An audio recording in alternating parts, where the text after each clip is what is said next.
Hello, everybody, and welcome to the Jerick Show. I'm laughing because Eric says that every time the countdown ends and it starts, I always look surprised that this has started as if I haven't started it myself. And today it actually did. It was a bit like that. It got to zero. I was daydreaming and I just like, oh, it started. But I'm not surprised when Welcome to the Jerick Show, featuring your hosts, Javvad Malik and Eric Krohn. Timely topics, poorly presented. welcome to another Friday, another day of the Jerick Show, where we can give you a recap of all things great, amazing, wonderful in the world of cybersecurity. And speaking of surprising things, like I was surprised earlier, how you doing, Eric? I'm doing pretty good.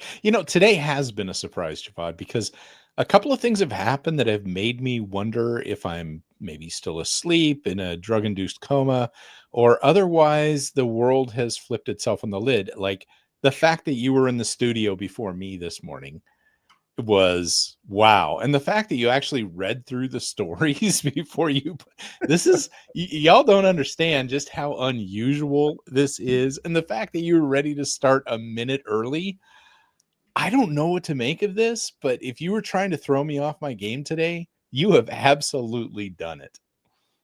Morning, Good stuff. Randy. And good morning to you, Randy. And happy Pi Day 1 to you too, James. I assume you're trying to I assume you're trying to fat finger a exclamation mark, but I'm just going to call it Happy Pi Day 1. Yeah, that's a tough thing to do, having to hold down a shift key and hit 1. It's like, well, that's because he's got little hands. He can't reach it with the same hand. He has to hold it down with one hand. And wow, you went there, huh? Oh dear, I'm sorry. How many bakers does it take to make 3.14? Hello, Anne. Oh, it's Anne. All right. Yeah, good to have you. For those of you that don't know, she is an excellent artist that's been so involved in this canvas she's been working on for how long now, Javvad? About 8 months.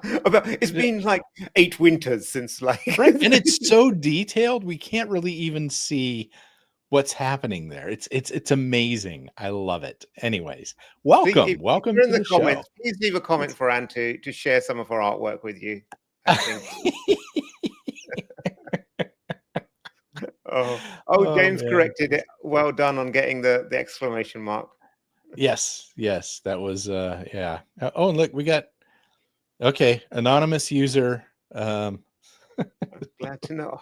Why is everyone ganging up on me today? This is not the day. I'm trying to be a good person, and everyone's like being. You are a relatively good person, and I'm sorry. Come on now. We've been having fun. It was all Eric. I did not start off this narking. Anyway, okay. Before we go any further with that and ruin more of our friends' lives, let's talk about putting your life in the hands of big tech and cybersecurity from the egg. Wow. Oh my goodness. Burn. Okay, I sincerely apologize for making fun of the size of your hands, James. Let's leave it at that. Oh my gosh. Wow. What a morning already. Here we go. Microsoft. So this is when you give all your control away to central command and control servers, to Microsoft, to the Apples of the world, to Googles. It's really convenient. So good. I mean, days of having to install your software, patch it, and manage it all yourself on your isolated machine are long gone. But then you have hiccups like this occur, where I believe Microsoft mislabeled the VSCode extension as being malicious. Is that right? Yep. They said, oh, this thing's malicious. We're going to yank it.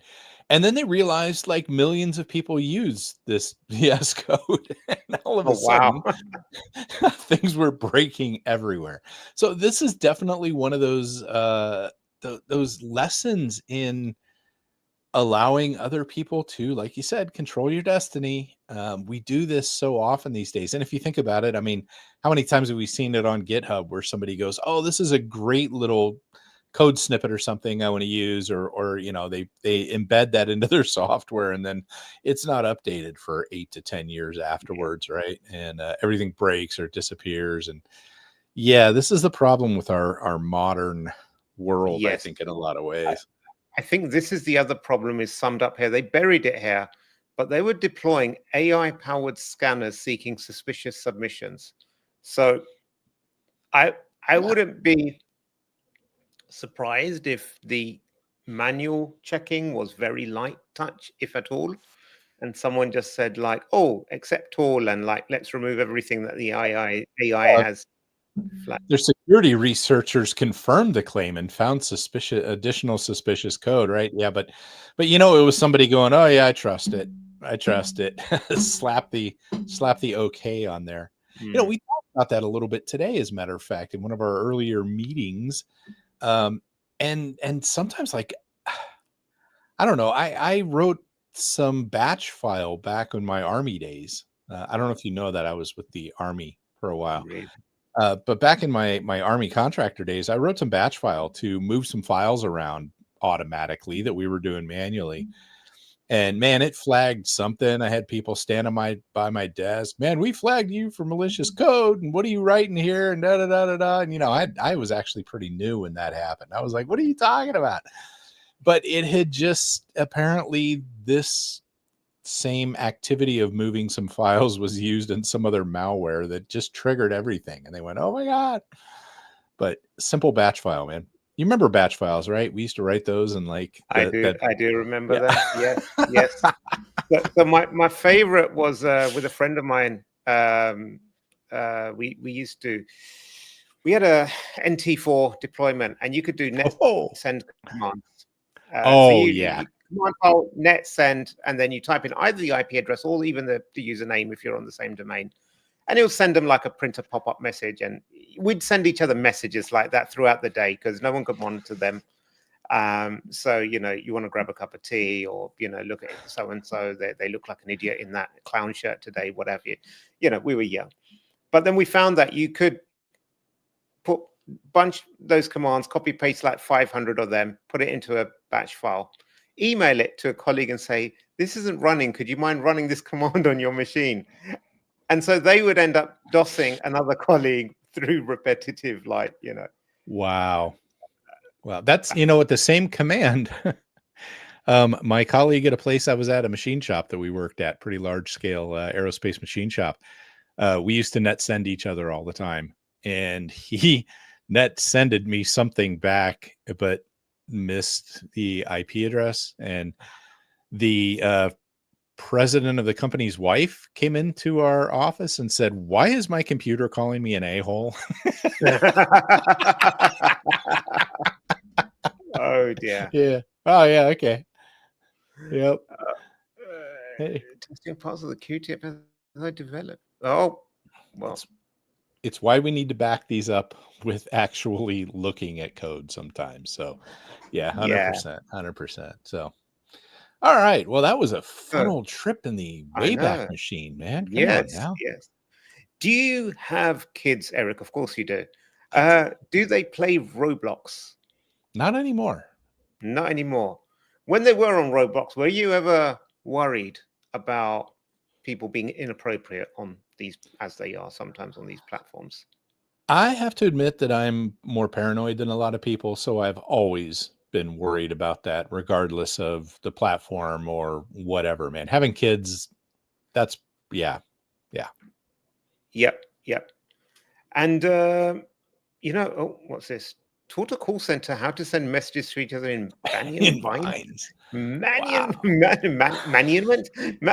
was not impressed. That's awesome. I love to see some of us old timers on there talking about Banyan Vines and stuff like that, man. Oh, so you're gonna have to educate me. I don't know what Banyan Vines is. It's some of the old stuff, man. This is back, like, remember I started off with Lantastic on DOS, and like these are the old systems that we used to use back in the day. Do you remember? I don't know if you remember, like Vampire Taps and things like that. Oh, yeah. On the cables, and like it was a different world back then, man. Had to know IRQs, and all kinds of stuff just to get a mouse to work, and your computer didn't have a built-in sound card. And oh, we used to have to know what we were doing, folks. I'm sorry to say it, but these days, you youngsters, you got it easy. You plug in a card and you plug it into the USB slot and it just works. Oh, wow. Okay. So actually, speaking of youngsters and going back to the Roblox thing, Yeah. as we know, a lot of the gaming sites are actually unfortunately used for either grooming or exploiting kids in many ways. And so this was brought up to Roblox, and their CEO has got a very measured response to that. I think they've solved the problem. They just said, if you're worried about it, keep your kids off Roblox. Which, so I don't know. So this is me getting aggravated based on the headline alone. I'm sure there might be some more nuance to it, but I think that on one hand, I see the point. Yeah. Ultimately, and as a parent, I think parenting is my responsibility. Yeah, I get that. But also, if you've created a playground for kids to play in, you have some responsibility of making sure it's safe. It's not like filled with, it's not lead paint. It's not like got sharp edges. There's not like, death traps waiting to hurt them. So there is a responsibility of these, the platform creators, especially when it's a game like Roblox, which is heavily aimed towards kids. It's not like, we're not talking about 4chan, where someone's saying, oh dear, I'm really worried about my kids going on 4chan and learning some bad words. This is like Roblox. So I'm a bit surprised by the message. Well, it's not even like Battlefield or one of those sorts of games, right? This is Roblox, folks. Okay. And I don't know if you've been on games in a while, Javvad, but I actually went through and did the one Fortnite to see what the hype was all about. Because, the kids play Fortnite. I heard about it all over the place. I got on there and it was an absolute cesspool. It was like 10-year-olds that have learned bad words and were trying to use them in fashions that, I was a sailor for a while in the Navy. I was in the U.S. Navy active duty, and we learned colorful ways to stitch together words. And these kids were just, it was pathetic watching them. But the fact is, you have a game or games that are completely designed for kids to play, and they're supporting infrastructures or websites or things like that. Turn out that they're one of the biggest places kids are getting groomed. And I'm a volunteer with the Innocent Lives Foundation, which is an absolutely wonderful organization that goes out and like law enforcement comes to them and says, hey, we see that this person's trying to be groomed. Help us figure out who this is behind the keyboard on the other side. And so they use OSINT skills. They do all that kind of stuff to be able to unmask these folks for law enforcement and then give it back to them so that law enforcement can prosecute. It's not like one of these vigilante things where people show up in the grocery store like, you did this, right? Which is, I hate that because legally they can't hold anyone. Anyways, but being around that group and hearing the stories and seeing where so much of this stuff is taking place is a bit heart-wrenching to see that they are absolutely going after kids on these types of sites a lot. And I hate to see it, man. Why can't kids just have a childhood these days? Yeah, well, okay, that's a really old man question. But it is, I know, but God, it makes me mad. But I think even when you expand the conversation beyond just grooming, which is absolutely terrible, but maybe you're not worried about grooming, yeah? Maybe you're a teenager or something. But there's all sorts of other things that happen. There's like these games have elements of money in it, like Roblox has Robux that you can buy to buy Avid skins and everything. And people get scammed out of that. People get scammed out of real money. People get, there's cyberbullying that just takes place on it.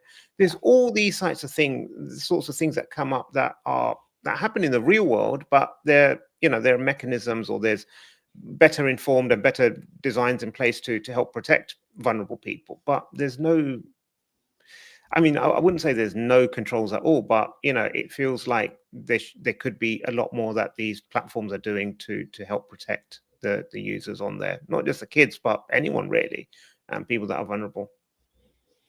Yeah, we're gonna go a little dark here, man, because you said, "Oh, well, what if they're teens or whatever?" But let me tell you something, man. It's just as bad for teens. They'll get these folks, these kids to send pictures, do stuff like that. Then they'll Yeah. isolate them from their families, and there have been quite a few suicides Mhm. based on this. They will then try to get them to commit suicide so that they can't be part of busting them. Frankly, it's Wow. horrible. It's absolutely horrible. It's a dark world that we all live above that we don't see that much. But this is why stories like this really hit me in the gut. Yeah, yeah. And so that's why Yeah, Sean. Yep. you have to monitor and manage what you let. Yep, yep, yep, 100%. yep. This is not a you or them problem.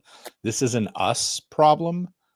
We need to parent, and those places that are targeting kids like that really need to have more controls in place. Absolutely, absolutely. Man, we're ending on some dark stuff today, man. Wow, this is you. Every time I let you off the This is chain a me, I bit, know. you just get dark. We usually end with something kind of funny or stupid that's happened, but Okay, how man. about this for fun? For funny, yes. Okay, okay. There's some senior officials in the UK civil service, and they've said Ah, that the UK must pay cyber professionals more than its prime minister. So, okay. I'm sorry to say this, Javad, but one of our content providers at KnowBe4, they do these incredibly funny videos that involve the UK Prime Minister character, right? About learning to walk like a prime minister. And every time I see something about the prime minister, I always go back to those. So thanks, Jim Shields. Thanks for ruining my vision of the UK prime minister role. Anyway, sorry.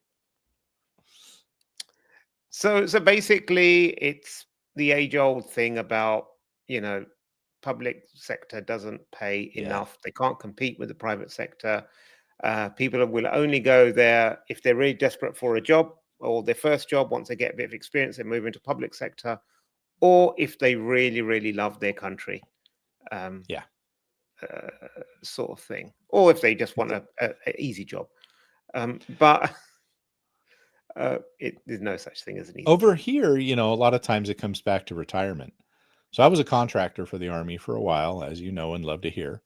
Yeah, Uh, and I did work with a lot of government service people. They had a GS classification, meaning they were actually working for the government. And while their salaries were not what you would call good, even compared to us contractors, the the benefits long term for retirement and stuff really outweighed the base salary in a lot of cases. But even as a contractor, when I was with the government, I found out what people on the outside world were making, and I was a little bit shocked. I was like, "What? Hold on, yeah, they yeah, they make that much money out there? Like there's jobs that pay that?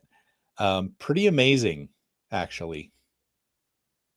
yeah. I think this is a nice comment here, and they say like, public sector organizations are often reluctant to invest in training staff because once trained, those individuals can hop on the tube, travel a few stops, and get a job at a bank or a private firm for double their salary.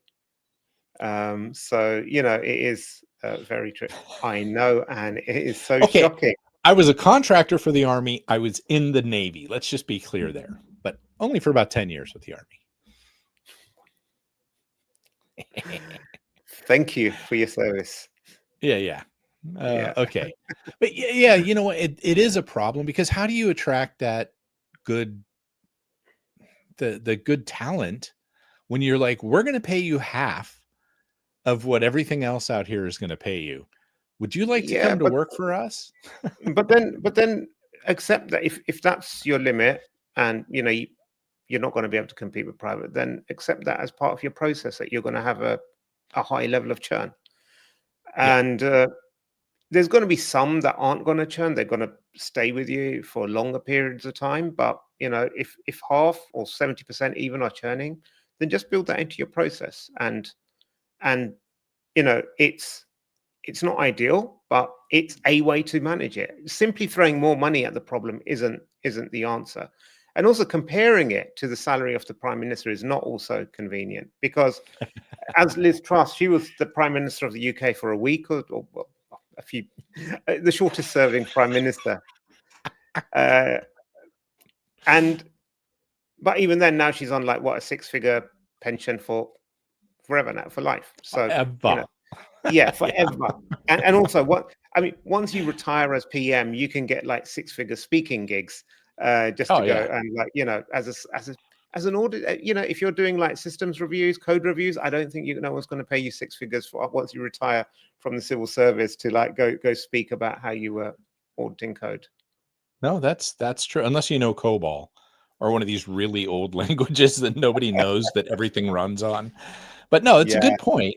It's definitely a good point. There is some talk here in the US about how politicians on $170,000 salary can be worth $25-30 million in 10 short years. You're looking at the math going, so there's got to be some stuff on the side. And I don't know about you, man, like sports figures, you see them like, I can play basketball and I'm going to sell shoes, and the shoe income is like more than their salary playing ball.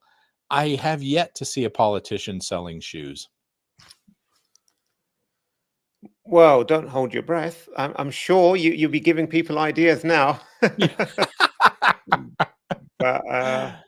it's getting awkward, like when, man. You're supposed to cut me off already. When David Beckham went to LA Galaxy, and I think they signed him for a huge amount, like the football soccer sorry player for you.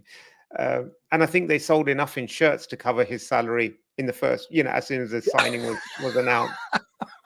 So, sports, I get it. They bring in the money. Politicians, it's a different thing. But hey, my neighbor got $1 million and change in a signing bonus right out of high school, just in the signing bonus, which is awesome. Good for them. Baseball. Oh, baseball. Wow. Yeah. Yep. 2 of their kids play pro, and good for them. They sacrificed a lot of their lives for it. I'll give them credit, but hey. Maybe politics next, Javvad. What do you think? On that note, I'm going to go and have a go at my kids. Like, none of them have got any sporting aptitude. None of them are going to get a £1 million signing bonus. This is like, dude, your kids are wonderful, though, man. Your kids are awesome. Oh, well, you can have. I don't know where they get it from. It's not from you. Terribly disappointing. Terribly disappointing. And with that, I'm just going to end the stream. See you later next week, everyone. Bye.